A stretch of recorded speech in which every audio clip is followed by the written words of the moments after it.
Welcome to Kazakhstan, and right with us from the north part of Kazakhstan to the south in this EWTN News In Depth report.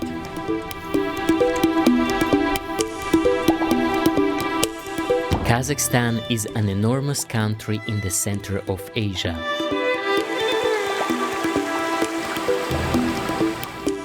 With stunning vast landscapes and a diverse kaleidoscope of people with different languages, faiths and beliefs.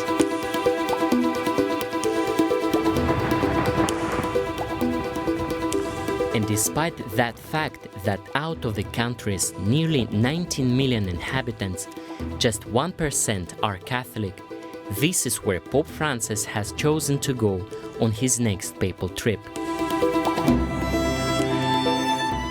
In mid-September, leaders from the world's main religions will gather in Kazakhstan for a special conference on the role of the religion in a post-pandemic world.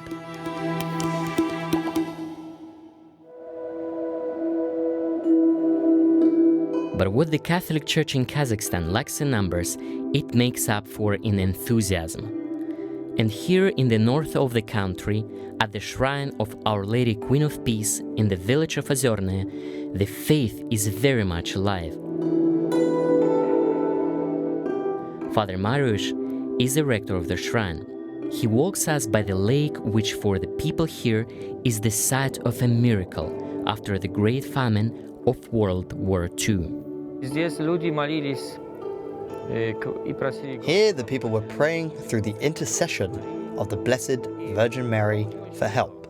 And on March 25th, 1941, a miracle occurred. The temperature rose and the snow melted and filled this place near the village, forming a lake. The appearance of the lake may have been a cyclical phenomenon, but the miraculous thing was that the lake appeared with an abundance of fish. Now the village of Ozernaya has become the home of the only Marian shrine in the vast region of Asia, and an important beacon of light for the people here.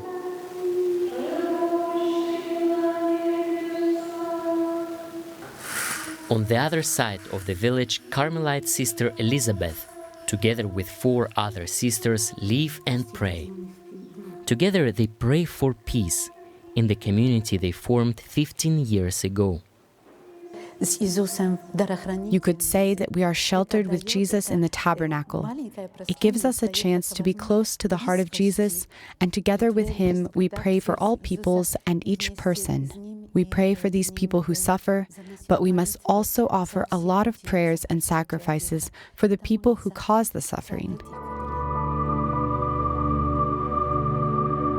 The nuns say that even in times of darkness, God is always present, and this lake is an example of that. On the 100th anniversary of the apparitions of Our Lady of Fatima, the miracle with the fish repeated. There were so many fish, it drew people here from different cities to go fishing.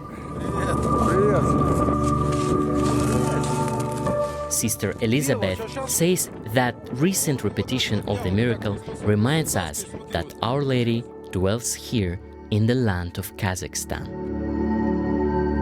The Pope will not be able to visit Ozernaya, but he is going to bless the shrine's new icon, Mother of the Great Steppes, while he is in Nur-Sultan, the capital of Kazakhstan. The capital lies on the banks of the Ishim River in the north of the country. Heavily influenced by Japanese architecture, the city has a bustling trade and industrial sector. The Interreligious Summit, due to take place here in the city, is being organized by the Nazarbayev Center. Bulat Sarsenbayev is the chairman of the center. In Kazakhstan, we have a population of over 100 ethnic groups and 18 official religious confessions that are registered. So it's a very important issue for us. It is a question of unity of the nation and a question of peaceful existence. Gulsana Tulebergenova is another one of the key people preparing for the summit.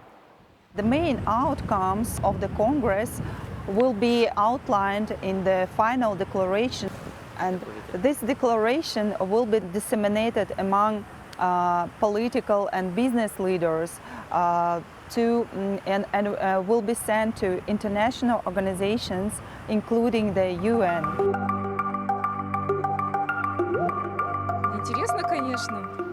Local Catholics and residents are excited about Pope Francis' upcoming visit, which the Metropolitan Archbishop Tomasz Peta is calling historic.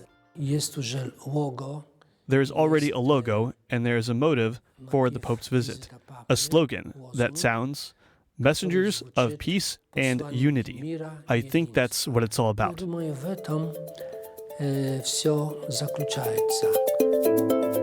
The highlight for the Catholics will be a celebration of the Holy Mass at the Expo Square.